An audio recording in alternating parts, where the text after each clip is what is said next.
అన్నీ కూడా ముందుకు రావడం, ముఖ్యంగా అధికారులందరూ కూడా రాష్ట్రంలోనే అన్ని ప్రాంతాల్లో కూడా ఈ Swachh Bharat awareness programmes create చేయడం జరుగుతోంది. దాంట్లో భాగంగా ఈరోజు నుంచి మరి ఒక సంవత్సర కాలం పాటు 365 రోజుల పాటు కైండ్ స్వచ్ఛంద సంస్థ ఆధ్వర్యంలో ప్రతిరోజు స్కూల్స్, ఇన్స్టిట్యూషన్స్, పోలీస్ స్టేషన్స్, హాస్పిటల్స్తో పాటు అన్ని సోషల్ వెల్ఫేర్ హాస్టల్స్లో ఒక పెద్ద ఎత్తున స్వచ్ఛ భారత్ కార్యక్రమాన్ని నిర్వహించడం కోసం సంకల్పం పెట్టాం. ఎందుకంటే దేశం స్వచ్ఛం అవ్వాలంటే ముందు రాష్ట్రం స్వచ్ఛం కావాలి, రాష్ట్రం స్వచ్ఛం కావాలంటే ముందు ఆయా గ్రామాలు వార్డులు స్వచ్ఛం కావాలి కాబట్టి ముందుగా మేము ఉంటున్న ప్రాంతం ఏదైతుందో ఆ ప్రాంతంలో ఈ పబ్లిక్ స్కూల్లో ఉన్నటువంటి స్కూల్ విద్యార్థులందరినీ మమేకం చేసి వీళ్లతో స్వచ్ఛ భారత్ ఓత్ టేకింగ్ తీసుకొని తర్వాత ఇక్కడ ఉన్నటువంటి పరిసర ప్రాంతాలు క్లీన్ చేసి ఏదైతే మరి లోపల ఈ టాయిలెట్స్ ఉన్నాయో టాయిలెట్స్ అపరిశుభ్రంగా ఉంటాయి కాబట్టి ఖచ్చితంగా ఆ స్వీపర్స్ ఎవరైతే ఉన్నారో వాళ్ళు క్లీన్ చేస్తూ ఉంటారు.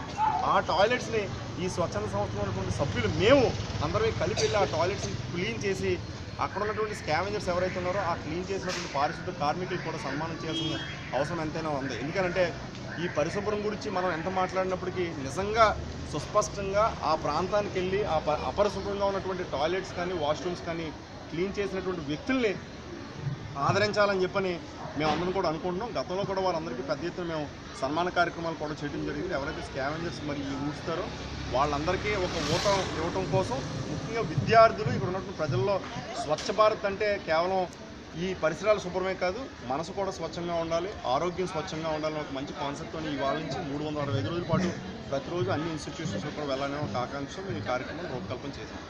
Okay, thank you.